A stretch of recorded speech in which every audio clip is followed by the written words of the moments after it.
그럼 이진우 보좌관님의 SDG 9 강연, 기후 무역장벽이 되다.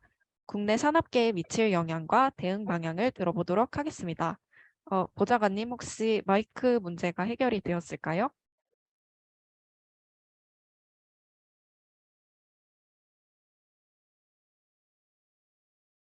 네. 그러면 모두 큰 박수 혹은 반응하기 기능으로 열렬한 환호 부탁드리겠습니다.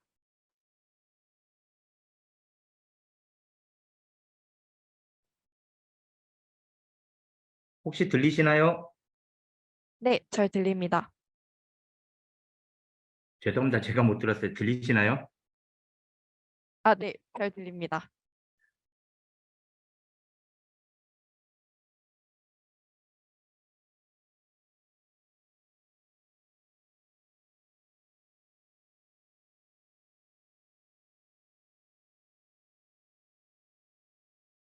Recording in progress. 예, 죄송한데 들리시나요? 네, 보좌관님 잘 들립니다. 예, 안녕하세요. 저기 하울링은 없으세요? 약간 있긴 한데 괜찮을 것 같습니다. 아, 예, 알겠습니다.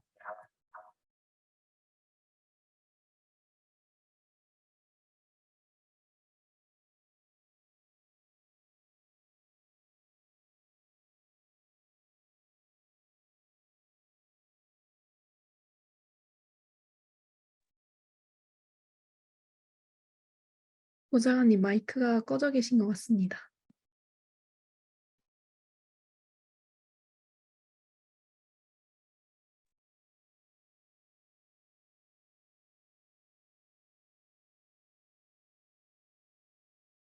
제가 지금 두 개로 연결을 해서 하울링이 좀 있는 것 같더라고요.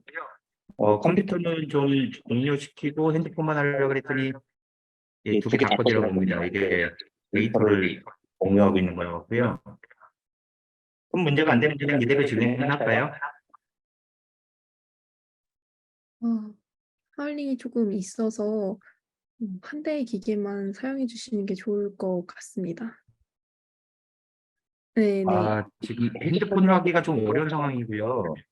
네, 그래서 어, 컴퓨터 마이크만 혹시 켜주실 수 있으실까요? 이게 뭔 일인지 지금 안 되네요. 핸드폰 마이크를 껐는데 네, 이렇게 해주시면 네, 괜찮을 것 같습니다. 들리시나요? 예, 그럼 이렇게 네. 하겠습니다. 네.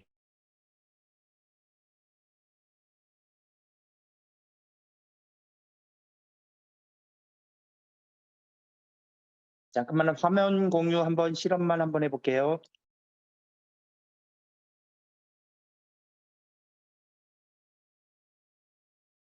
네, 보이시죠? 네, 화면 잘 보입니다. 예, 알겠습니다.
보좌관님, 강연 준비되시면 시작해 주시면 될 것 그냥 같습니다. 진행하면 될까요? 네네, 바로 화면 공유해 주시고 진행해 주시면 될 것 같습니다. 네, 알겠습니다. 예, 안녕하세요. 저는 김상환 원실의 이진우 보좌관이라고 합니다. 만나 뵙게 돼서 반갑고요. 날 더우신데 일단 제게 할당된 시간이 3시 5분까지 강의를 하고 그다음에 15분 정도 질의응답을 받아달라고 요청을 하셨습니다. 그리고 저한테 미리 주신 질의가 있어서 질의응답 시간에는 그거에 대한 대답을 먼저 드리고 나머지 이제 현장에서 질의를 받으면 될 것 같습니다. 예, 제가 오늘 부탁받은 내용은 기후 위기와 잠시만요. 예, 무역 관련된 내용입니다.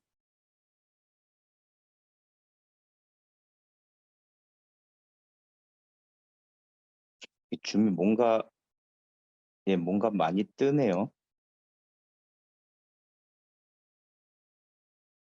예, 시작하도록 하겠습니다. 기후 무역 장벽이 되다라는 제목으로 국내 산업계에 미칠 영향과 대응 방향에 대해서 좀 말씀을 해달라고 하셨습니다. 이 부분에 대해서 좀 설명을 드릴게요.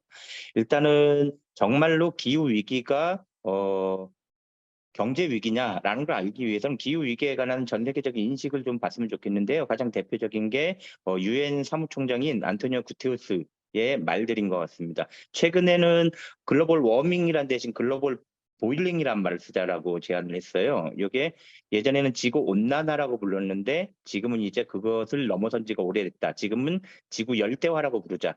요새 날씨 보면은 정말 폭염이 옛날 같지 않다라는 생각이 좀 드실 텐데요. 아직 뭐 연세가 저보다는 다들 어리셔서 정말 옛날이 언제인지 모르겠는데 초등학생 때랑 뭐 비교해 보면 아니면은 적어도 작년이랑 비교해 봤을 때 정말로 기후가 너무 극단화되어 있다라는 인상을 많이 받으실 수 있을 것 같습니다. 이 부분에 대해서 우리가 정말로 심각하게 생각해야 될 문제가 있는데요. 안토니오 구테우스 유엔 사무총장이 페테스베르크 기후회담에서 이렇게 얘기를 했습니다. 기후 위기에 공동 대응을 하거나 아닌 집단 자살을 할 것이냐. 인류는 둘 중 하나를 골라야 된다라고 얘기를 했고요. 같은 해 11월에도 기후 지옥으로 가는 고속도로에서 가속 페달을 밟았다라고 굉장히 정치적으로 봐서도 굉장히 강한 어조로 기후 위기에 대해서 문제 의식을 갖고 있다라고 계속 밝히고 있는 상황입니다. 그 정도로 굉장히 심각한 상황이라고 볼 수가 있겠는데요. 그러면 이것이 실질적인 위기인가를 한번 봐야죠. 보통 이제 UNFCCC 캅에서 결정된 그 파리 협정에서 결정된 내용들을 보시게 되면은요. 1.5 2도씨로 막는 것은 전 세계가 합의를 한 상황이고 노력했을 경우에 1.5도씨 상승으로 산업화 대비 1.5도씨 상승하는 걸로 좀 제어해 보자 기후 위기를 그렇게 그 보고서가 나왔습니다. 그래서 1.5도씨 시나리오까지 그러면 얼마나 남았냐? 예. 이거는 베를린 기후 연구소에서 카본 클럭을 만든 건데요. 1.5도씨 여기 보시게 되면은 여기 1.5도씨 시나리오에 따른 겁니다. 1.5도씨 시나리오에 따르면은 그 마지노선까지 지금 5년 11개월밖에 남지 않았어요. 만약에 우리가 이 추세대로 가게 되면은 1.5도씨 상승은 이미 넘은 상황이고요. 다시 이제 기온이 약간 등락폭이 있으니까 근데 5년 11개월 넘은 2029년 6월 정도면은 통제 가능한 마지노선을 넘어설 거라고 보고 있습니다. 다시 말해서 2029년이 지나고 나면은 1.5도씨로 기온을 맞추는 게 불가능해진다라는 얘기라고 볼 수가 있습니다. 통제 불가능해진다는 소리인데요. 요 옆에 보면 지구 온난화를 막지 못하면은 완전한 재앙이 올 거라고 얘기를 하고 있고요. 대전환 필요하다. 가장 중요한 거는 우리들이 아무래도 경제적인 문제들을 생각할 수밖에 없는데 세계적인 그 투자 자문회사인 딜로이트 보고서에 따르면은 기후 변화를 이대로 방치할 경우에 2050년 정도에는 기후 변화 피해 비용이 178조 달러 약 23경원 정도가 될 거라고 보고 있습니다. 이거는 지구촌이 감내할 수 있는 수준이 아닙니다. 그래서 우리가 지옥으로 가는 하이웨이를 탔다라고 지적하는 부분이 바로 여기 있는 거죠. 특히나 이 2050년 약 전에 한 2040년대에서 50년 사이 후반대 정도 되는데요. 터닝 포인트가 여기에 위치해 있습니다. 그 이후에 가게 되면은 디카보네이션의 그런 패스가 굉장히 급격하게 올라가기 때문에 사실상 우리가 뭔가를 할 수가 없는 상황이에요. GDP가 엄청나게 낮아질 거라는 얘기입니다. 이거는 WEF 세계 경제 포럼인데요. 우리가 보통 다보스 포럼이라고 불리죠. 전 세계에서 가장 잘 나가는 사람들이 1년에 한 번씩 다보스에서 모입니다.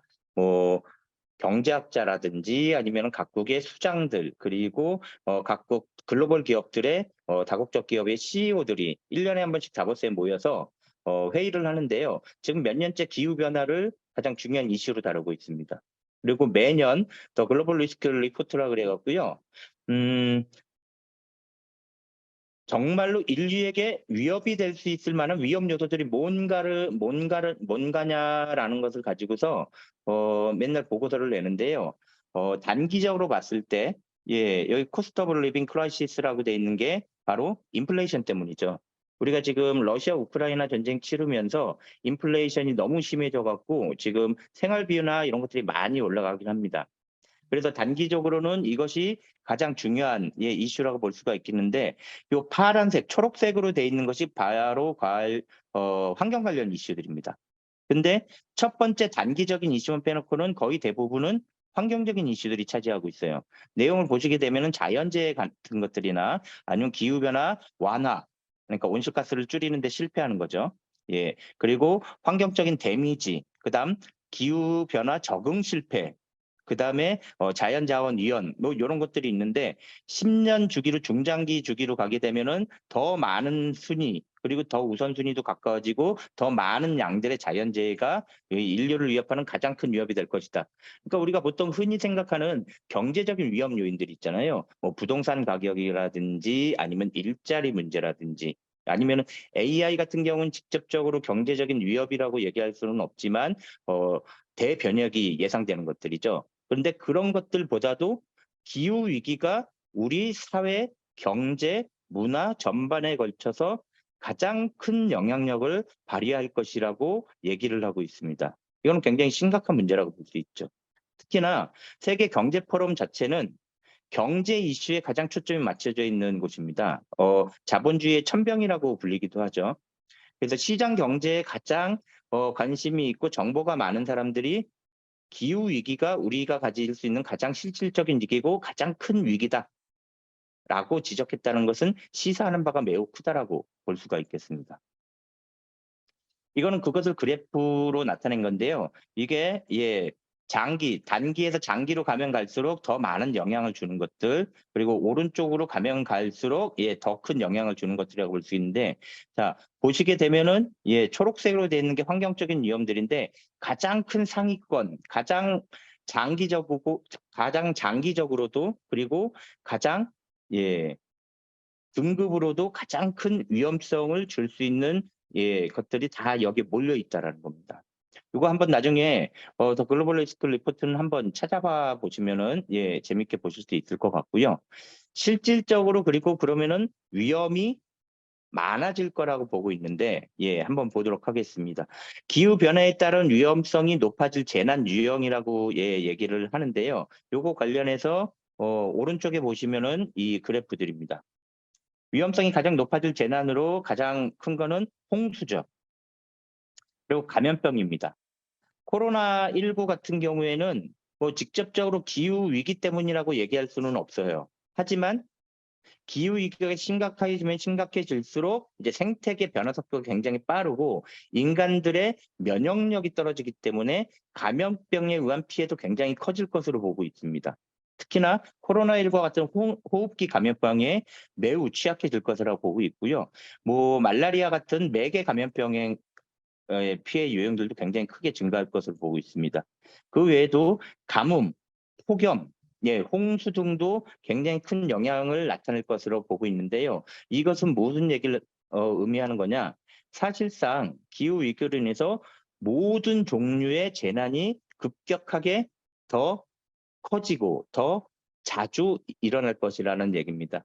지금 유럽 같은 경우 이제 폭염뿐만 아니라 산불도 굉장히 큰 문제가 됐잖아요. 특히나 그리스 같은 경우에는 2001년인가요? 2004년도에 전체 면적의 한 4분의 1 정도가 불탄 적이 있습니다.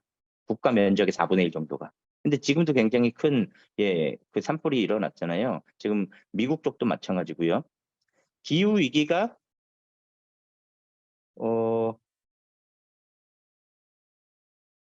재난을 증폭시키는 그런 역할들을 합니다. 그래서 직접적으로 기후 위기가 산불을 일으키지는 않아요. 하지만 산불이 일어났을 때 그것에 증폭 역할을 하기 때문에 그 위험의 피해는 점점 커질 수밖에 없다라는 겁니다. 그래서 이런 것들을 한번 수치해봤어요. 블룸버그에서 이걸 수치를 해봤는데 세계 각국이 기후 변화로 잃는 GDP를 봤을 때 투발루 같은 경우에는 금세기 안에 지도 안에서 사라질 예정인 국가입니다.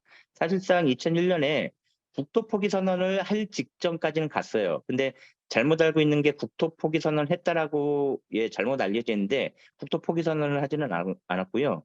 그러면 이제 국가로서의 존재 가치가 없으니까. 다만 우리가 너무 심각하기 때문에 금세기 안에 국토가 사라지니 자기네들을 한 10,000명 조금 넘는 인구들을 난민으로 인정해달라고 요청을 한 적이 있었습니다. 그 정도로 굉장히 심각한 상황인데 GDP의 24%가 사라진다라는 것은 사실상 국가의 운영 자체가 불가능해진다는 얘기죠. 우리가 그때 1997년도에 여러분들은 뭐 경험해 보지 못했겠지만 1997년대 IMF 구제금융 받았을 때 있잖아요. 그때 우리나라가 보면 나라가 망했네, 단군 이래 최대 위기네라고 얘기했었는데 그때 GDP 4% 낮아졌습니다. 1년에. 근데 매년 24% 낮아진다는 것은 이건 사실상 국가 부도 사태나 마찬가지예요.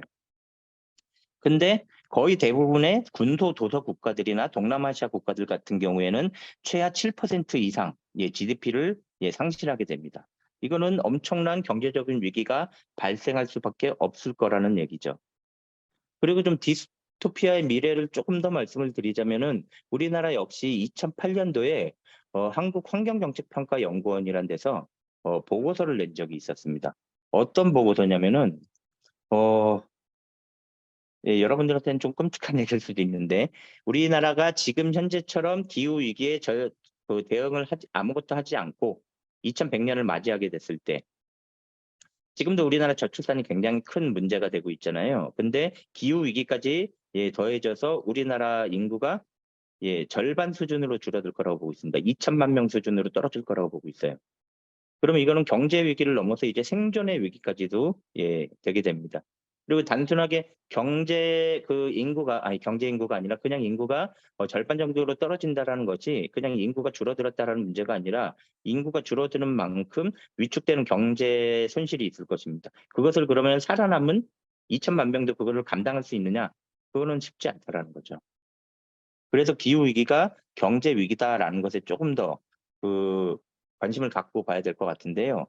자, 그래서 요거 때문에 전 세계가 지금 현재 굉장히 큰 변화를 갖고 있습니다. 거의 변화의 파도가 지금 눈앞에 와 있는 정도인데요. 특히나 기후 위기에 민감해하고 있는 EU나 아니면은 온실가스 배출량 세계 2위죠. 미국 같은 경우에 큰 변화를 가지고 있습니다. 미국부터 말씀을 드리면요. 얼마 전에 그 인플레이션 감축법 IRA라는 것이 통과가 됐죠. 그래서 미국 내에서 생산하는 전기차 7,500달러에 대해서 보조금을 지급하는데 이 얘기는 미국 내에서 생산하지 않으면 7,500달러 보조금을 주지 않는다는 얘기입니다. 우리나라가 지금 미국 내 전기차 생산 시설이 없거든요. 지금 짓고 있는 중입니다.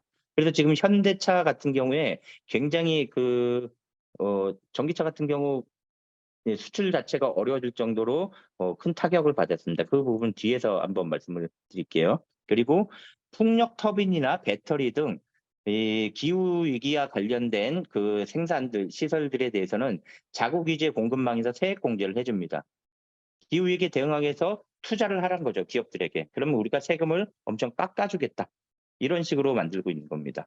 그래서 IRA 시행 시작이 반년도 안 돼갖고 미국에서 10만 녹색 일자리가 창출된 것으로 추정을 하고 있습니다. 그중에서 상당 부분 같은 경우에는 보급 일자리죠. 단순하게 생산 인력을 의미하는 게 아니라 거기에 따른 연구 인력이라든지 그것들에 대한 설계 인력들이 필요하기 때문에 굉장히 고질의 보통 디센트 잡이라고 얘기하는데 양질의 일자리가 지금 창출되고 있고요. 이것이 10년 내에는 900만 개까지 확대될 것으로 기대하고 있습니다.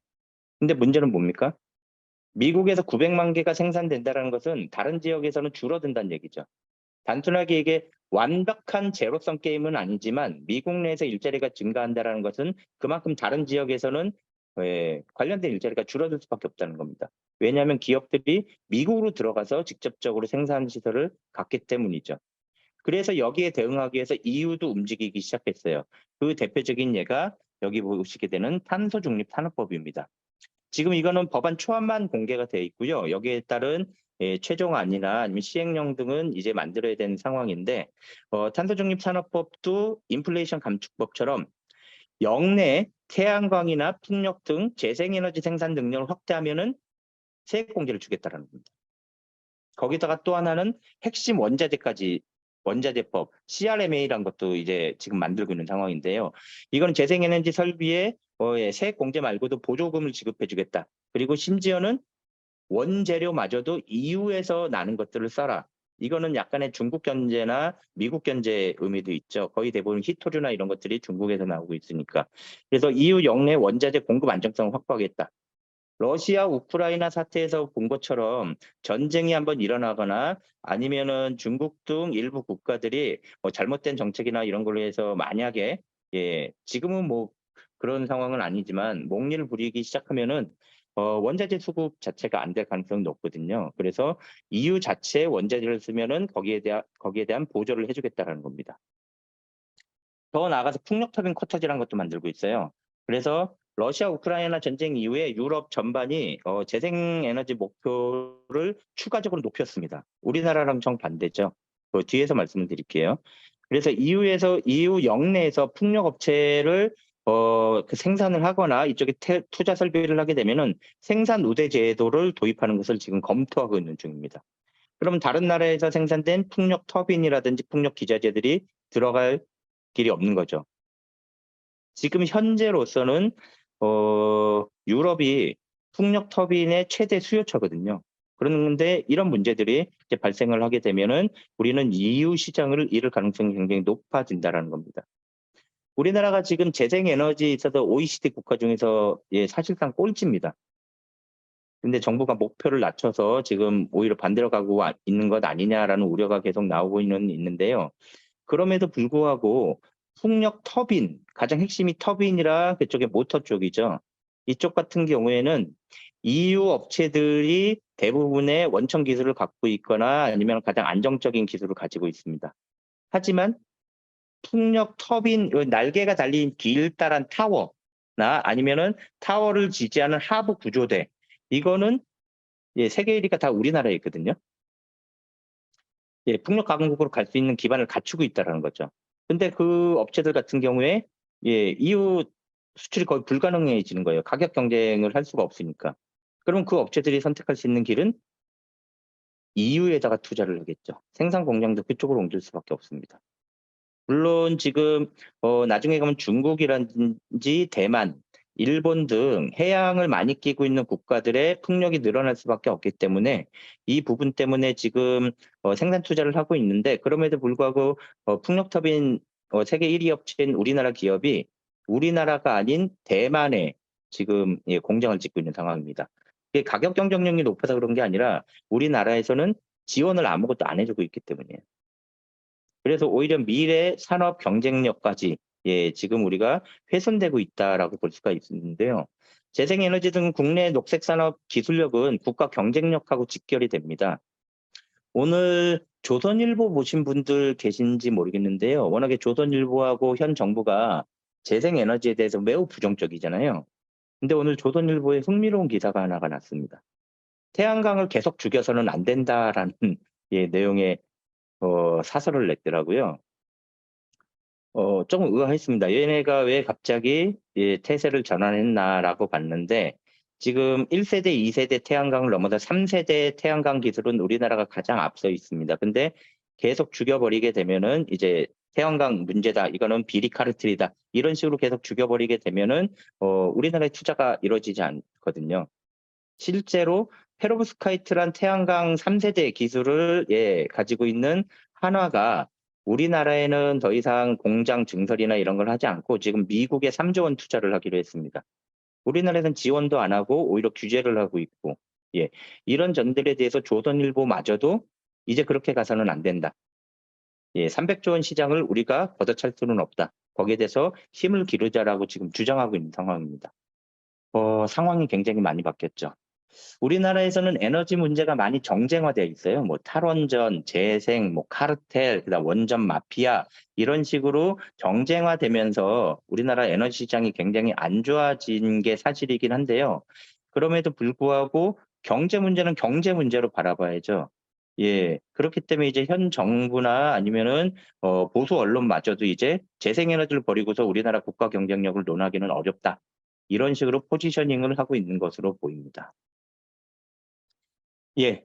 어 실제로 질문에도 누가 그렇게 올려주셨던데요. 그러면은 탄소 국경세 지금 저기 여기 탄소 국경 조정 제도하고 탄소 국경세가 거의 비슷한 개념이라고 보시면 됩니다. EU는 이미 CBAM을 시작을 했고요. 미국도 저기 IRA 말고도 탄소 국경세를 도입하는 것을 검토하고 있다라고 얘기를 했습니다. 그래서 요거를 한국은행에서 저기 분석을 했어요. 도대체 얼마나 우리에게 피해를 줄 것이냐라는 건데 톤당 $50 정도의 탄소세가 부과될 경우에는 32억 달러 이후에서 미국에서 한 39억 달러 정도 감소할 것으로 보고 있습니다.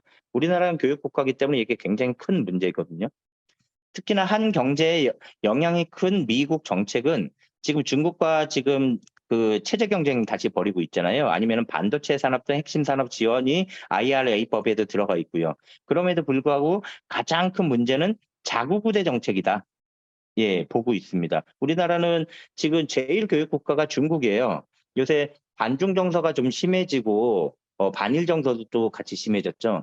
그래서 좀 민족주의적인 성향이 좀 강해지긴 했는데 그럼에도 불구하고 우리나라 제일 교육 국가는 중국입니다. 그리고 2위가 미국이에요. 양대 우리 그 중요한 그 교육 국가하고 영향을 받는데 거기서 자구부대 정책을 중국도 이미 자구부대 정책으로 들어가기 시작했어요. 미국도 이미 들어갔죠. 이렇게 가버리게 되면은 교육 국가인 우리로서는 크나큰 경제적인 피해를 볼 수밖에 없습니다. 그 부분에 대해서 뒤에 그래프를 한번 보여드릴게요. 그리고 폭염 영향 보고서라고 해서 KEI 한국 환경영적 평가 연구원에서 얘기를 했는데요. 우리들이 시나리오에 따라서 기후 변화 피해 비용이 그럼 우리나라에서는 얼마나 나올 것이냐라는 걸 계산을 했는데요. 지금처럼 아무것도 하지 않고 있었을 때는 중간값이 4%죠. 4%에서 최대 7% 정도 GDP가 줄어들 것이라고 보고 있습니다. 아까 말씀드렸다시피 IMF가 지금 4%도 5% 손을 봤는데 그럼 매년 기후변화가 심각해졌을 경우에 매년 IMF를 하나씩 얻어맞는 경제적인 효과가 발생할 수 있을 거라고 보고 있다라는 겁니다. 심지어는 넷제로 시나리오 그러니까 탄소 중립 시나리오로 간다고 하더라도 매년 1% 정도는 갉아먹을 것이라고 보고 있어요. 우리나라 매년 GDP 성장률이 지금 이번에 IMF에서 하향 조정을 했는데 1.5%인가요? 1.4%로 하향 조정했죠. GDP 경제 성장률이 1%대밖에 안 되는데 GDP가 1% 낮아진다. 그럼 우리는 0%대 경제 성장을 한다는 얘기입니다. 그럼 사실상 제로 성장이기 때문에 우리나라 경제가 입을 타격은 엄청나다라는 거죠. 이게 아까 말씀드렸던 테슬라하고 현대 가격 역전 현상인데요. 이 IRA법으로 인해서 현대는 지금 현재 조지아 공장을 2024년에나 완공이 되기 때문에 지금 현재 미국 내 전기차 생산 설비가 없어요. 그래서 우리나라에서 제작을 해서 갖고 갑니다.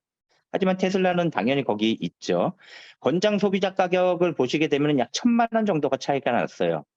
근데 예전에는 보조금을 여기는 받았거든요. 테슬라는 받지 못했습니다. 다른 그 요건들이 안 맞아서.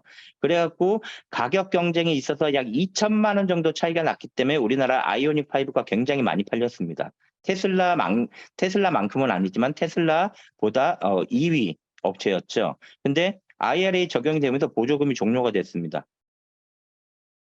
미국 생산이 아니기 때문에. 그러다 보니까 5,260만 원 그대로 팔아야 되고요. 테슬라 같은 경우는 보조금이 부활했어요. 그래서 5,240만 원.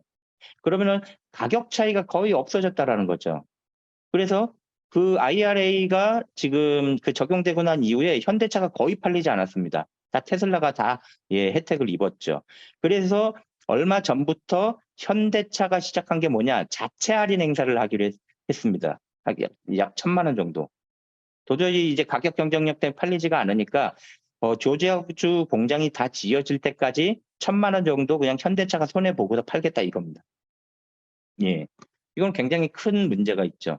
만약에 이게 되면은 그나마 현대차는 상황이 나은 편이에요. 현대차 외에 지금 다른 자동차사들 같은 경우에는 뭐 르노 삼성이라든지 아니면은 쌍용이라든지 예, 이런 차들 같은 경우에는 예, 미국 수출 자체가 거의 불가능합니다. 그래서 2년간 약 11.6조 원가량의 완성차 수출 피해, 그러니까 2024년 10월까지 11조 원 손해가 날 것으로 보고 있는 상황입니다. 굉장히 심각한 상황이라고 봐야죠. 그래서 미래 먹거리 산업은 해외 투자가 증가하면 국내 투자가 줄어들 수밖에 없고요. 이것은 일자리 축소나 그리고 뭐 현대차 같은 경우에는 뭐 울산이라든지 아니면 광주의 예, 지역의 기반 산업이죠. 그럼 지역 공동화가 심화될 수밖에 없는데 거기가 타격을 입으면 그럼 경제가 위축될 수밖에 없는 그런 문제들이 계속 예, 발생할 수밖에 없다라는 거죠. 그리고 여기 보시게 되면은 태양광, 예, 배터리하고 태양광 기업 3분기 실적 비교를 보시게 되면 이게 배터리 업체들이죠. 하나솔루션이 이게 태양광 얘기인데 거의 대부분 우리나라가 아니라 미국에서 올리고 있는 상황입니다. 자, 배터리 업체들 같은 경우에는 전망이 밝아요. 예, 3분기 실적 비교. 그리고 2021년보다 2022년이 거의 2배가량 예, 뛰어올린 걸 보실 수가 있습니다. 근데 문제는 뭡니까? IRA 때문에 요건 역시 미국에다 공장을 지어야 된다는 거죠. 그래서 이쪽은 선제 투자를 했습니다. 그래서 지금 미국에서 생산을 하고 있어요. 이 얘기는 무슨 얘기냐?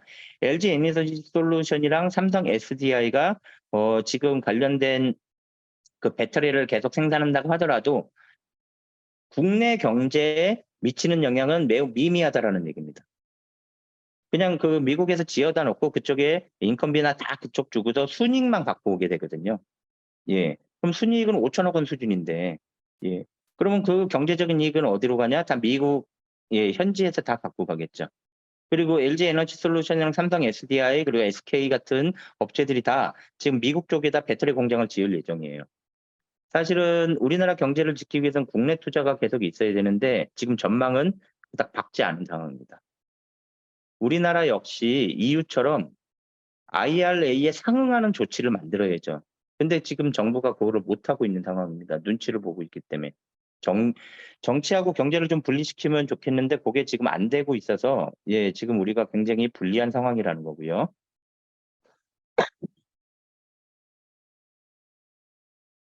예. 2025년까지 글로벌 대기업의 78%가 탄소 중립을 하지 않으면은 공급 업체에서 퇴출될 거라고 보고 있습니다. 이거는 스탠다드 차터드 은행이 얘기한 거예요. 이미 기후 전쟁은 기후 경제 전쟁이 됐다는 겁니다. 그 얘기는 뭐냐? 예. 지금 기업들이 온실가스를 감축하는데 미친 듯이 집중을 해야 된다라는 거죠. 이게 몇 년 전까지만 해도 그냥 지속 가능성 보고서 내고 일부 기업들 같은 경우는 그린워싱을 하고 이 정도만 해도 친환경적인 척만 해도 문제가 되지 않았다라는 거예요. 하지만 몇 년 만에 이게 완전히 바뀌었다는 겁니다. 탄소 중립을 하지 않으면은 예, 퇴출될 수밖에 없는 상황이 됐어요. 그것이 국가의 규제가 생겼건 아니면 기업들끼리의 협약을 통해서 온실가스 줄이기로 약속했는데 예, 그 부분이 잘 이루어지지 않고 있건 예. 어쨌건 간에 글로벌 대기업의 78%가 공급업체에서 퇴출될 위기에 놓여 있다라는 것은 우리나라 같은 경우에도 예, 교육국가라고 아까 말씀드렸잖아요. 예, 그런 기업들이 영향을 받을 수 없는 상황이 될 수밖에 없다라고 보고 있는 겁니다. 같은 보고서에 따르면 2030년에 따르면은요, 대한민국 기업은 연간 160조 원의 수출 손실이 있을 것으로 보고 있습니다. 이것은 안타깝게도 세계 5위에 해당되는 얘기입니다. 우리나라가 빨리 탄소 중립을 위한 기반을 만들어야 된다는 거죠. 거기에 대표적인 게 아리백이 있습니다. 아리백은 재생 가능 에너지 100%로 예, 제품 생산을 해야 된다는 거죠. 이것들 때문에 그 우리나라 글로벌 대기업들보다 이제 그쪽에 오퍼를 주는 이제 글로벌 다국적 기업들이 예, 어떤 일이 있었냐? 볼보가 2025년까지 아리백을 요구를 했어요. 자기네들 그 부품사들한테, 자기네들한테 납품하는 부품사들한테 아리백 하지 않으면 니네들이랑 계약하지 않겠다. 라고 해서 국내 부품사가 납품이 무산됐습니다. 우리나라에서는 아리백을 달성할 수가 없는 상황이에요, 지금 현재. 재생 가능 에너지 보급량이 너무 낮아서. 그리고 BMW 역시 부품사에 2-3년 내에 아리백을 이행을 요청을 했어요. 이거 아니면은 우리도 니네들이랑 계약을 하지 않겠다. 우리나라 국내 자동차 부품사들도 굉장히 세계적인 경쟁력 갖고 있거든요. 근데 그것을 재생 에너지로만 만들지 않으면은 이제 너희들이랑 거래 끊겠다는 거예요. 근데 해외에서는 우리나라가 아까 말씀드렸다시피 OECD 국가 중에서 뒤에서 두 번째입니다. 재생 가능 에너지 보급률이 7% 정도밖에 안 돼요. 근데 OECD 국가 전반적으로 봤을 때 20%가 넘거든요. 그래서 다른 기업들 같은 경우에는 그쪽에서 뭐 그 재생 에너지 전력을 구매했다는 인증서를 하든지 아니면 직접적으로 자기네들이 재생 에너지를 놓든지 해갖고 아리백을 맞추겠다 그래서 계속 수출을 하고 있는 겁니다. 근데 우리나라 기업들은 재생 에너지를 살라 그래도 살 수가 없어요. 보급이 안 되고 있어서. 이런 상황에서 원전을 짓겠다라고 얘기를 하니까 기업들이 답답해하는 겁니다. 벤츠 역시 납품 기준서에 아리백을 이행하라라고 요구를 했고요. 그것을 지키지 못하면은 더 이상 납품받지 않겠다라고 얘기하고 있는 상황입니다. 그래서 삼성 역시 아리백을 선언을 했어요. 아리백 하겠다라고 얘기를 했고 자기네들 그 반도체 납품을 하면 어쩔 수가 없죠. 그리고 2050년까지 탄소 중립을 하겠다라고 얘기를 했습니다. 근데 이거를 만약에 안 하면은 26조 원이 매출에서 줄어들 거라고 보고 있어요. 관세 정도는 상대도 안 된다라는 얘기죠. 그리고 아리백 캠페인의 국제적인 성장 보시게 되면은 재생에너지 소비 비중이 그 기업들은 이미 50%까지 올라갔습니다. 재생에너지에 목숨을 걸고 있다는 얘기죠. 멤버 수 역시 매년 증가하는 걸 보실 수가 있습니다. 2023년 5월 현재 407개 기업이 가입되어 있는데요. 이 407개 기업은 여러분들이 아실 수 있는 글로벌 기업들, 구글, 애플, 그리고 아까 얘기했던 그 자동차 관련된 기업들, 심지어는 레고, 스타벅스까지 다 들어가 있는 상황입니다. 근데 우리나라가 그거에 대해서 지금 제대로 대응을 못하고 있는 상황이죠. 그래서 산업부 장관이 지금 산업부가 CF100으로 가겠다. 이거는 카본 프리 100%입니다. 그래서 원전을 포함해서 온실가스 배출만 없는 그 100으로 가겠다라는 건데요. 산업부 장관마저도 아리백이 세계적으로 기업 사이에 많이 퍼져 있기 때문에 그것을 버리고 CF100으로 가기는 어렵다라고 작년 국정감사에서 얘기를 한 적이 있습니다. 이거는 뭐냐? 우리나라에서 지금 CF100을 국제 표준화하겠다라고 얘기를 하는데 이미 기업들 같은 경우에는 아리백으로 다 맞춰져 있기 때문에 그거를 우리가 무시하고 CF100으로 가자 그래도 우리나라 경제 규모가 미국 정도의 규모가 아니잖아요. 국제 표준화할 수가 없다라는 얘기입니다. 따라서 경제를 계속 성장시키기 위해서는 아리백을 해야 된다는 거죠. 그런데 일각에서는 특히나 원자력 업계 같은 경우에는 CF100으로 가야 된다고 얘기합니다.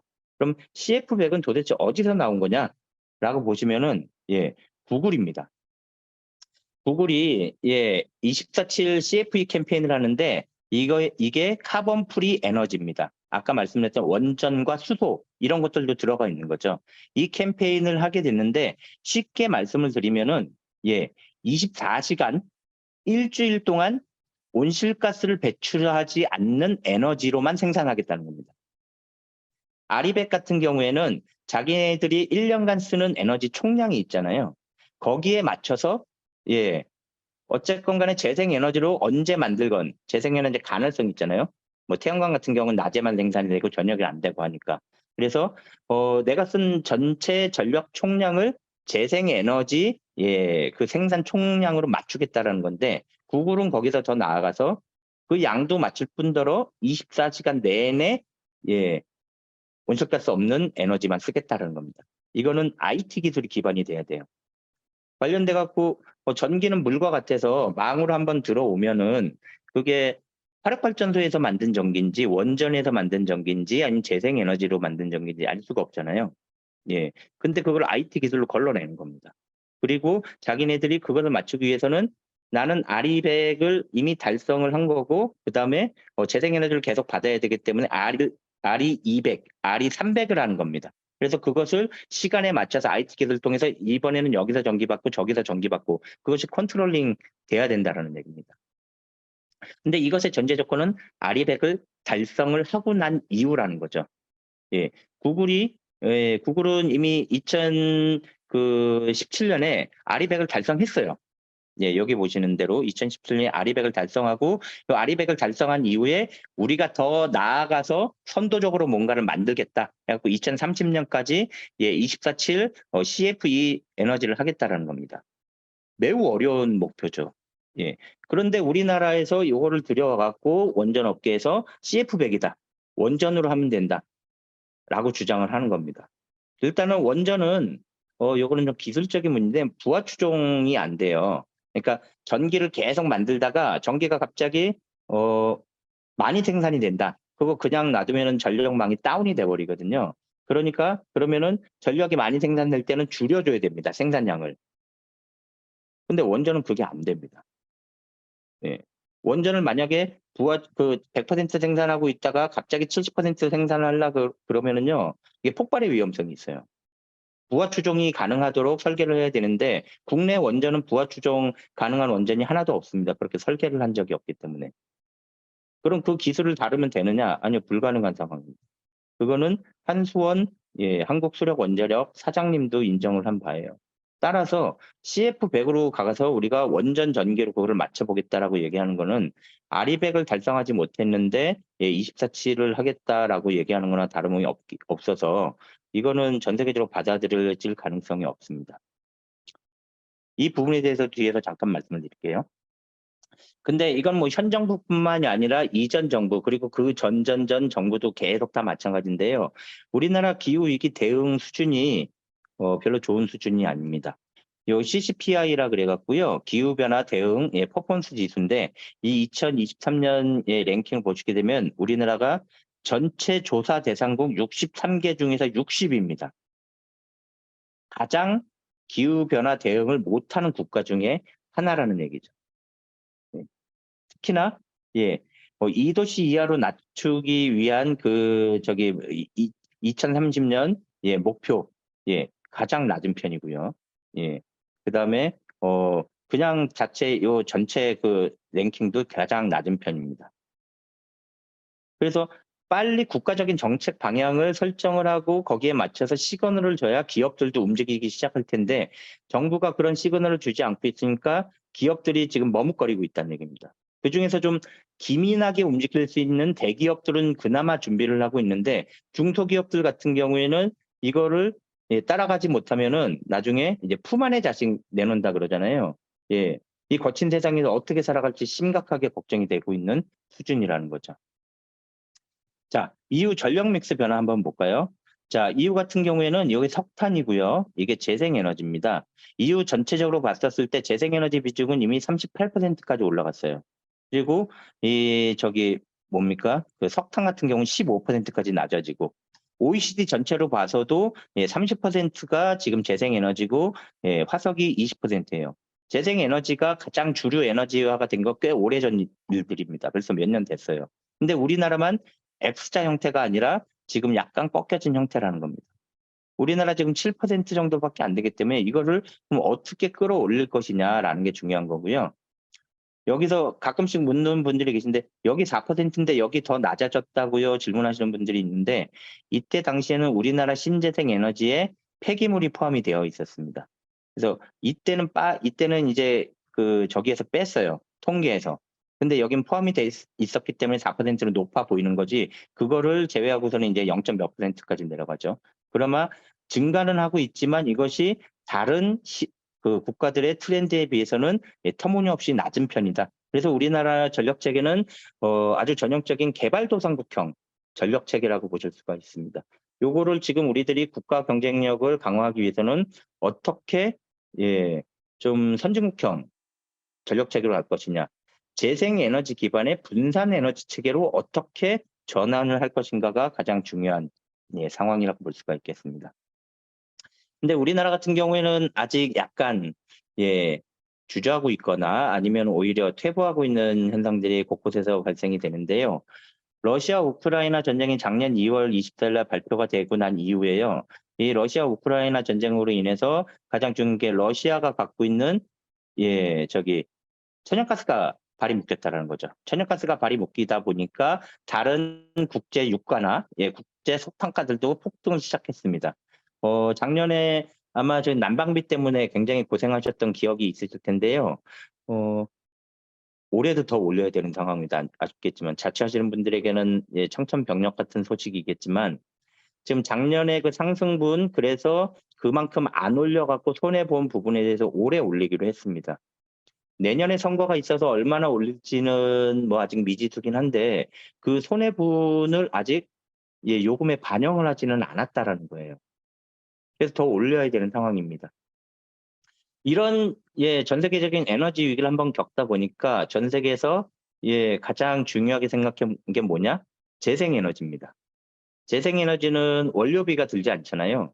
예, 자국 내에서 안정적으로 생산이 가능하다는 거죠. 물론 기후나 날씨의 영향은 받지만 그 정도는 일정 부분 그 로스값을 가정한다고 하더라도 충분히 예, 자국 내에서 소화가 가능하다는 거죠. 그래서 거의 대부분의 국가 같은 경우에는 2월 24일 날 전쟁이 일어나자마자 기존에 있었던 재생에너지 목표를 다 상향 조정했습니다. 독일 같은 경우에는 전쟁 발발 한 달 반 만에 기존에 2030년까지 재생에너지 65% 하겠다는 걸 80%까지 끌어올리겠다라고 했습니다. 법 개정을 했어요. 영국도 70%로 끌어올렸고요. EU 전체 목표도 40에서 45%로 급증을 시켰습니다. 미국 역시 예, IRA 재생에너지 생산 보조금을 확대를 했죠. 근데 우리나라는 예, 기존 2030년 목표가 30.2%였는데 21.6%로 예, 오히려 하향 조정이 있습니다. 전 세계 유일하게 우리나라만 재생에너지 목표를 하향 조정한 예, 사례고요. 프랑스 같은 경우에 원전 대국이죠. 세계 1위의 원전 대국인데 예, 여기 프랑스 같은 경우에는 제가 수치가 정확히 기억이 안 나는데 원전이 차지하는 그 발전량 비중이 50에서 60% 정도 될 겁니다. 우리나라가 30% 정도니까 굉장히 높은 거죠. 그래서 세계 최대 원전 국가라고 불리는데 여기마저 마크롱이 전쟁이 모든 것을 바꿨다. 재생에너지 확대의 속도를 높이겠다. 원전이 아니라 재생에너지 중심으로 가겠다라고 얘기를 했다라는 겁니다. 전 세계 전력부문 발전원 믹스 변화에서도 보고에 보여지는데요. 2011년에 재생에너지 비중은 20.4%였어요. 근데 2021년에 28%까지 올라왔습니다. 이게 주요국 재생에너지 비중인데요. 우리나라만 지금 7%로 다른 우리와 경쟁 국가이거나 아니면 유럽 국가에 비해서 지나치게 낮은 것을 보실 수가 있습니다. 노르웨이 같은 경우 이렇게 높은 경우에는 수력 발전이 포함되어 있기 때문이고요. 원전 같은 경우에는 예, 오히려 발전 비중이 줄어들었죠. 석탄처럼. 예. 지금 전 세계가 어느 방향으로 가고 있는지 보실 수가 있는 상황입니다. 그래서 우리나라가 아리백을 줄이고 CF백으로 가겠다라고 정부가 발표를 했을 때요. 예, 아리백 대표가 경고했어요. 재생에너지를 축소하게 되면은 한국 기업한테 수조 원 손실이 생길 수밖에 없다. 국내 기업이 국내에서 기업 활동을 하려고 하더라도 재생에너지를 구할 수가 없는 상황이라고 얘기했는데요. 그걸 저희 의원실에 한번 비교를 했어요. 이게 2021년이고요. 예. 이게 2030년입니다. 재생에너지 공급량 목표가 예, 43테라와트시였던 거를 2030년까지 아까 그 30%로 올리면은 185테라와트시 정도고요. 예, 20% 정도로 낮추면은 132테라와트시입니다. 근데 문제는 뭐냐? 우리나라에서 아리백을 선언한 기업들이 있어요. 삼성, LG, SK 이런 기업들이죠. 이 기업들이 나중에 아리백을 달성한다고 했을 때 재생에너지 수요량 자체가 152.8테라와트시입니다. 정부가 목표로 하고 있는 수치보다 오히려 많아요. 다른 기업들이 다 재생에너지 쓰지 않고 그 아리백 선언한 기업들만 쓴다고 하더라도 재생에너지가 모자란 지경입니다. 심지어는 기존 전력 다소비 30개 기업들도 아리백 이제 압박을 받을 거니까 얘네들도 만약에 선택을 한다 그러면은 203.9테라와트시까지 가는데 기존에 30% 한다라는 것보다도 많은 양입니다. 이 얘기는 다시 말하면은 지금 재생에너지 확대가 국가 경제 경쟁력과 직결이 된다라는 겁니다. 안 되면은 이 기업들은 자기네들은 수출은 해야 되는데 재생에너지로 아리백을 달성할 수가 없잖아요. 어떻게 하겠습니까? 해외에 이전하겠죠. 그래서 지금은 기후 위기가 문명의 대전환 시기라고 볼 수가 있겠습니다. 예전에 이제 30만 년 전에 호모사피엔스가 등장하고 농업혁명 지나가면서 뭐 지구 자원도 그렇고 인간들끼리도 그렇고 공존의 시대였는데 이제 문명이 탄생되고 특히나 이 화석연료 문명이 되면서 이제 자연과 인간의 지배의 시대가 됐는데 이제는 다시 공존의 시대로 돌아갈 수밖에 없는 상황이 됐다는 겁니다. 이제는 생태혁명이 필요한 상황이라는 거죠. 우리가 갖고 있는 패러다임 자체를 바꿔야 되는 시대가 왔습니다. 지금의 것들을 점진적으로 바꿔서 가기에는 우리를 위협하는 위험 요인들이 너무나 많고 너무나 크다라는 거죠. 그럼 우리나라는 어떻게 가야 되느냐? 전 세계적으로는요, 현재 50억 톤을 1년에 50억 톤 정도를 배출을 하고 있는데요. 아니, 50억 톤이 아닙니다. 죄송합니다. 553억 톤을 배출하고 있는데, 탄소 중립을 맞추기 위해서는 1년간 배출량을 50억 톤 이하로 끌어내려야 됩니다. 이 50억 톤은 산림이라든지 바다가 흡수를 할 수 있다는 거죠. 우리나라 역시 마찬가지인데요. 2050년 경에는 지금 현재 한 7억 톤에서 6억 톤 사이입니다. 올해 그 작년 배출량이 조금 줄어들어서 6.8억 톤 정도 되더라고요. 6.8억 톤에서 우리나라는 연간 배출량을 2천만 톤 수준으로 끌어내려야 됩니다. 이건 산림 흡수로서 감당이 가능한데 이마저도 좀 불투명하죠. 그 나머지 것들은 줄여야 됩니다. 그럼 어디서 줄이냐? 거의 대부분 산업에서 줄여야 된다는 건데 산업이 이제 온실가스 비용을 그러니까 외부 비용을 내재화하게 되면 어떻게 되죠? 가격이 뛰어오를 수밖에 없습니다. 가격이 뛰어오르게 되면은 수요가 둔화되기 시작합니다. 이것이 바로 경제 위기로 이어지는 거죠.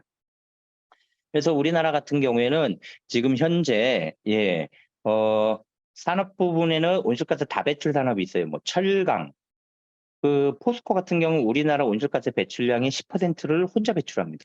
이게 엄청나죠. 현대제철이 2위 업체입니다. 삼성이 3위 정도 되고요. 그럼 온실가스 다배출 산업들이 집중돼 있는데 그 온실가스 다배출 산업들을 전환을 해야죠. 산업 자체를 바꾸기가 어려우면은 그 산업에서 배출하는 온실가스 양을 좀 줄여야 되는 상황입니다.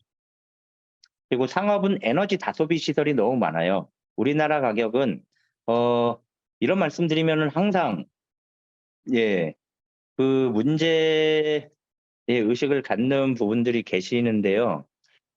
우리나라 에너지 가격은 전 세계적인 헐값입니다. 우리나라 에너지 가격이 중국보다 쌉니다. 굉장히 낮은 편이죠. 그것을 유지할 수 있는 게 뭐 원전 때문일 수도 있고요. 어쨌건 우라늄 가격은 좀 낮은 편이니까 그런 부분들에 대해서 우리들이 너무 안심하고 있다 보니까 에너지 다소비 시설들이 너무 많은 거예요. 혹자들은 말씀을 하십니다. 가정용 에너지 소비량은 유럽이나 미국에 비해서 훨씬 낮다라고 알고 있다. 그거 사실입니다. 하지만 에너지 다소비 시설들은 아니거든요. 그러니까 우리가 흔히 생각하는 학교, 그다음에 뭐 코엑스 같은 다중이용 시설들은 에너지를 엄청나게 많이 소비하는 형태로 건물이 지어졌어요. 서울시에서 온실가스를 가장 많이 배출하는 단일 주체가 누구신지 아세요? 뭐 코엑스물 모를까요? 아니면 롯데타워일까요? 어딜까요? 1위는 서울대학교입니다. 서울시에서 온실가스 가장 많이 배출합니다. 학교들이 매우 비효율적으로 지어졌다라는 거죠. 고려대학교나 아니면 뭐 서울에 있는 대학교들 거의 대부분 마찬가지일 겁니다. 그래서 이런 문제들을 이제 탄소 중립 사회로 이제 전환을 해야 되는 문제가 생기는데요. 주택 같은 경우에는 에너지를 거의 쓰지 않는 주택으로 이제 전환을 해야 되고 기축 건물들 이전에 지어진 건물들은 빨리 에너지 효율화 수리나 뭐 이런 것들을 들어가야 됩니다. 그리고 에너지 자립 마을 단위로 전력을 생산하고 소비할 수 있게끔 해야죠. 그래야지만 전력망의 안정성도 강화가 되고 이제 분산 에너지 체계가 만들어지기 때문에 재생 에너지 중심으로 만들어질 겁니다. 그리고 산단, 특히나 우리나라에서는 산업 부분 온실가스 배출량이 많기 때문에 에너지 효율을 극대화한 스마트 그린 산단이 필요할 것으로 보입니다. 이런 식으로 전반적으로 에너지 대전환이 필요한 상황이고요. 그리고 원자력의 대안인가 뭐 이건 아까 많이 말씀드렸으니까 제가 짧게만 말씀을 드릴게요. 이게 전 세계적으로 전 세계 전력 부분 투자비 비교를 한 겁니다. IEA라고 국제 에너지 기구에서 매년 발표를 하는데요. 원전과 재생에너지 투자 비중이 약 10배 정도 차이가 납니다. 그리고 전력망이 투자 2위인데요. 이거는 이제 재생에너지를 만들게 되면은 전력망 안정성을 위해서 스마트 그리드를 한다든지 아니면은 좀 더 장거리 송전을 위한 송전탑, 예, 이런 것들이 포함이 되고 있습니다. 심지어는 원전에 투자하고 있는 비중은 석탄 발전보다도 낮다. 예, 이거는 어떤 의미인지 아실 거라고 봅니다.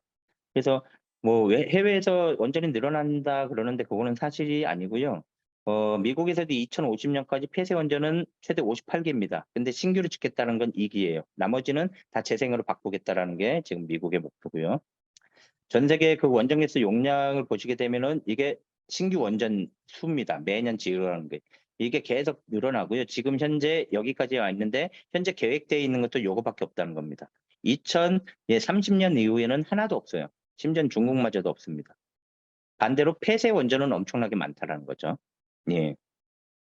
그리고 발전원별 발전 비용을 보면요. 우리나라는 아직까지는 원전이 싼 거는 맞습니다. 우리나라에서는 원전 전기가 훨씬 싸고요. 재생에너지가 지금 생산 단가가 좀 비싸기 때문에. 하지만 해외에서는 뒤집힌 지 오래됐습니다. 태양광이랑 풍력이 예, 요 원전에 비해서 훨씬 싸진 지가 오래돼 갖고 해외에서는 원전을 지을 이유가 없는 거죠.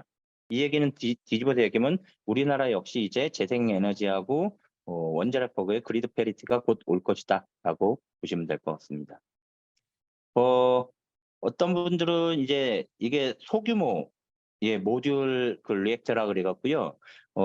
저기 보통 SMR이라 그래서 소형 원자로를 얘기를 하는 겁니다.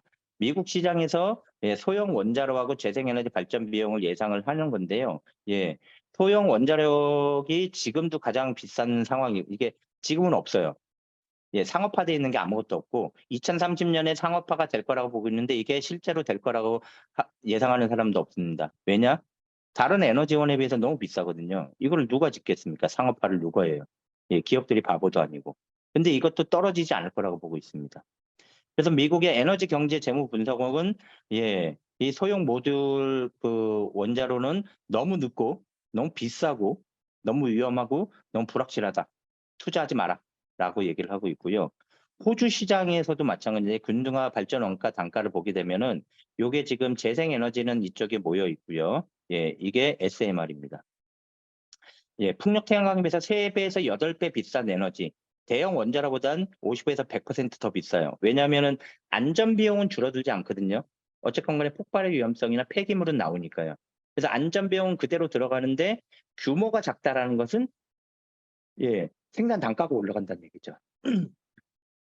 그래서 대형 원자로보다 예, 거의 뭐 50%에서 2배 정도 비싸다라고 보고 건설에 이것도 역시 뭐 8년 이상 소요가 됩니다. 안정성 확보를 해야 되고 그리고 이걸 우리나라에서 가장 큰 문제는 어디다 지을지도 문제죠. 이 소형으로 짓는 이유는 분산 에너지화를 하기 위해서 하는 거거든요. 그럼 수요처가 가장 많은 서울에다 지어야 되는데 서울 어디다가 이거를 지을까요? 어느 지역구에서 우리 동네 원자로 좀 지어줘라고 얘기할 수 있겠습니까? 그렇지는 않다라는 거죠. 기업들의 변화가 또 다양합니다. 지금 마이크로소프트 같은 경우에는 2050년까지 탄소 네거티브라 그래서 탄소 중립을 넘어서 기존에 배출한 탄소도 탄소 포집 저장이나 뭐 이런 방식으로 해서 없애겠다라는 겁니다. 오히려 마이너스로 해서 탄소를 줄여나가겠다는 거고 나머지 기업들 거의 대부분도 2030년 예 못해도 50년까지 탄소 중립을 하겠다라고 얘기를 합니다. 하지만 우리나라 기업들 같은 경우에는 아직 좀 갈 길이 먼 편입니다. 예. 애플 같은 경우에 뒤에서 약간 설명을 드리겠지만 애플 같은 경우에 굉장히 제일 잘하고 있는 기업으로 손꼽히거든요. 근데 여기도 B 정도 받는데 우리나라 삼성하고 저기 LG전자 대표적인 글로벌 기업이죠. 여기는 F 낙제점을 받았습니다. 제대로 대응 못하고 있다는 거죠. 이것은 뭐 물론 시민단체에서 너무 박하게 평가를 한 걸 수도 있는데 상대적인 평가로 봤었을 땐 애플과 우리나라 기업들의 차이가 너무 크다라는 거죠. 상대 평가를 한다고 하더라도 이거를 따라가려면 아직 멀었다. 갈 길이 멀다라고 볼 수가 있겠고요. 우리나라는 그리고 성장 동력 자체도 꺼져가는데 이게 40년간 국내 무역 투지 변화입니다. 쭉 올라갔다가 이제 코로나 시절 좀 줄어들었는데 지금은 완전히 마이너스 같고요. 지금 5월까지 15개월 연속 무역 적자 났고 6월, 7월 2달간은 지금 무역 흑자 상태기는 합니다. 하지만 말씀드렸다시피 IMF조차도 우리나라 성장률을 또 하향 조정했어요. 3차례 지금 하향 조정했습니다. 우리나라 경제가 계속 안 좋다. 다른 국가에 비해서. 전 세계에서 유일하게 우리나라만 하향 조정이 됐습니다. 그래서 이런 부분들을 우리들이 바꿔나가기 위해서는 성장 동력을 새로 찾아야 된다는 거고요. 애플의 사례를 하나 말씀을 드릴게요. 애플 같은 경우에는 데이터 센터 아리백 선언을 한 이후에는 협력 업체들한테 아리백을 이미 요구를 했습니다. 그래서 애플에 납품하고 있는 삼성, SK 같은 반도체 업체들도 애플에는 지금 아리백 제품을 납품하고 있습니다. 재생에너지를 생산하거나 아니면 구매한 그거를 가지고서 애플에 납품하고 있는 것들은 하고 있다는 거죠. 그리고 전 세계 모든 공정에 아리백을 가동할 것이라고 얘기를 했고요. 2030년까지 탄소 중립을 달성하겠다라고 얘기를 했습니다. 구체적인 내용을 보면은 저도 옛날 교육을 받고 자라다 보니까 민족주의적인 성향도 있고 이제 애국적인 그것도 있어. 저는 갤럭시를 써요. 애플 쓰는데 좀 심리적인 부담감이 좀 있습니다. 그럼에도 불구하고 전 지구적으로 봤을 때는 애플이 다른 핸드폰 제조업체보다 훨씬 더 환경적인 건 맞습니다. 애플과 같은 경우에는 우리 리퍼비시 제품이나 뭐 이런 것들도 있잖아요. 그래서 자기네들 제품을 갖고 와서 재료를 추출해내서 재활용을 합니다. 그리고 외장재에는 재활용 알루미늄을 100% 써요. 더 이상 알루미늄을 캐내지 않습니다. 애플 제품을 생산하기 위해서. 그리고 우리가 이게 싸구려라고 얘기하시는 분도 있지만 리퍼비시 제품을 1220만 대마다 제품 수명을 연장을 시킵니다. 그만큼 자주 바꾸지 않아도 되는 것으로 준비하고 있다는 거고요. 아리백 당연히 하고 있고요. 그다음 포장재 애플 제품 사시는 분들 아시겠지만 포장재 플라스틱 비율이 4%밖에 안 되고요. 2025년에는 플라스틱을 아예 안 쓰겠다라는 얘기입니다. 그래서 현재도 50% 이상 감축한 상황이에요. 우리나라 기업들이 가야 될 방향을 명확하게 보여주고 있는 것 아니냐라고 볼 수가 있는데요. 그래서 우리나라가 예전까지는 이제 추격자로서 빠른 추격자로서 이 정도까지 왔어요. 하지만 자체 기술을 가지고서 이제 세계 방향으로 나아가려 그러는데 기후 위기가 이 시점에 온 겁니다. 굉장히 심각한. 그러면은 우리가 선도하는 기업으로 가기 위해서는 어떻게 되느냐? 뉴 투 더 월드가 되려면 기후 위기에 능동적으로 대응하는 게 가장 좋다. 근데 우리나라 기반이 나쁘지는 않거든요. 세계석 한국의 위상을 보면요. 세계 종합 국력 순위가 작년 기준으로 세계 6위입니다. 아시아에서는 2위예요. 중국 다음입니다. 종합 국력에서는 일본도 눌렀어요. 그리고 글로벌 혁신 지수 같은 경우에는 아시아 1위입니다. 세계 6위고 세계 디지털 경쟁력 순위 역시 아시아 2위, 세계 8위 수준입니다. 세계 수출 점유율도 세계 6위, 아시아 3위고요. 세계 경제 규모 역시 13위, 4위 정도를 기록하고 있고 군사력은 그냥 참조만 하시라고 넣어놨습니다. 이 정도로 우리나라가 가지고 있는 기초 체력은 좋습니다. 그리고 변화할 수 있는 것들도 좋아요. 하지만 우리는 변화를 거부하고 있는 상황이거든요. 우리가 중요한 거는 어떻게 이제 바꿔 나갈 것이냐라는 것들을 좀 만들어 가야 된다라는 거고요. 그 중심에 이제 기후 위기가 있다라는 겁니다.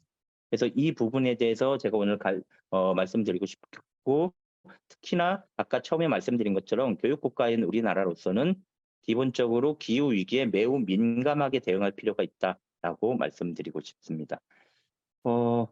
아까 제가 네. 보지 못하는 채팅창을 현재 천연가스 가격이 러우 전쟁 이전 수준으로 줄어들어서 가스비 상승 압박은 줄어들었다라고 얘기를 했는데요.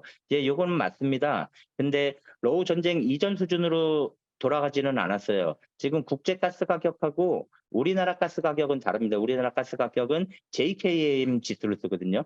그러니까 재팬이랑 코리아만 따로 쓰는 그 천연가스 지표가 있어요. 두 국가만 LNG를 쓰고 나머지는 다 PNG. 파이프라인으로 연결돼 있는 내추럴 가스를 쓰기 때문에 그 JKM은 아직 완벽하게 돌아가지 않은 상황이고요. 제가 아까 말씀을 드렸던 거는 그때 당시 올라간 만큼 우리가 현실화시키지 않았기 때문에 그때 손해 본 거를 지금에 계속 올려야 되는 상황이라고 그 말씀을 드린 겁니다.